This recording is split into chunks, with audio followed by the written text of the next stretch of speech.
Саламатсыздар, баарыңыздар. Бүгүнкү сабакта биз мындай гүл токуганды үйрөнөбүз.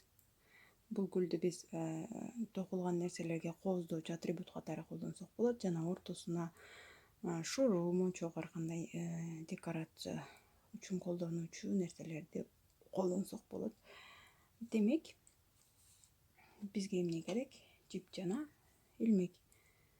Биз биринчи жылмакай илмек жасайбыз. Амигуруми шакекчеси сыяктуу эле жылмакай илмек жасап, 4 абалуу илмек өйдөгө токуйбуз. 1 2 3 4.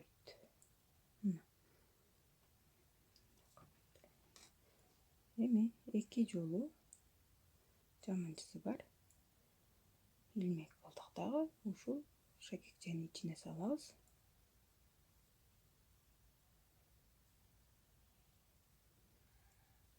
3 жолу 2ден өткөзүп алабыз. Дагы 2 кайра эле ушул жерге.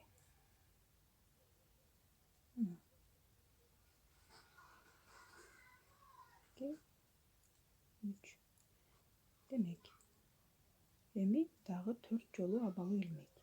2 3 4. Бул жерге байланыштыруучу илмек кылабыз. Байланыштыруучу илмек. 1 2 3 4. Эми 2 жолу жаманчысы бар абалуу. Жөнөкөй мамыча. 1 2 3. 1 2 3. 1 2 3 4 абалуу илмек кылдык дагы. Кайрадан ушул шакекчеге келип байланыштыруучу мамыча кылдык. Эми дагы бир гүл кылыш үчүн биз 1 2 3 4 1 2 жаманчысы бар. Кайра эле ушул шакекчеге 1 2 3. Дагы 2 жолу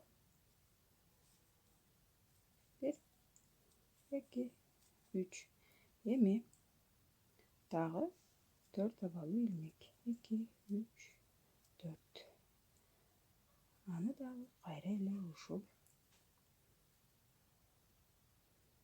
шакекчеге. Эми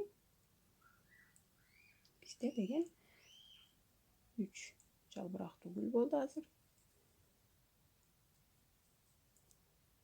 1 2 3 4. 2 жолу илдик. Эми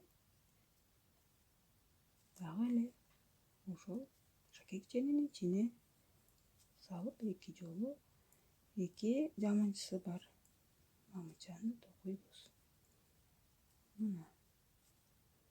Демек, эми 1 2 3 4 кайра эле ушул мамычанын ичине салып байланыштыруучу мамыча кылып алабыз.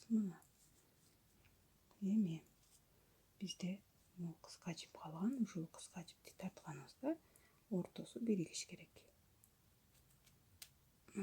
Бизде деген 4 жалбырактуу гүл пайда болду.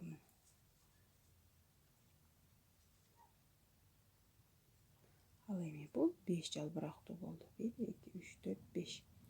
Өзүңүз каалагандай кылып токуп, өзүңүзгө керектүү билимдерди алыңыз.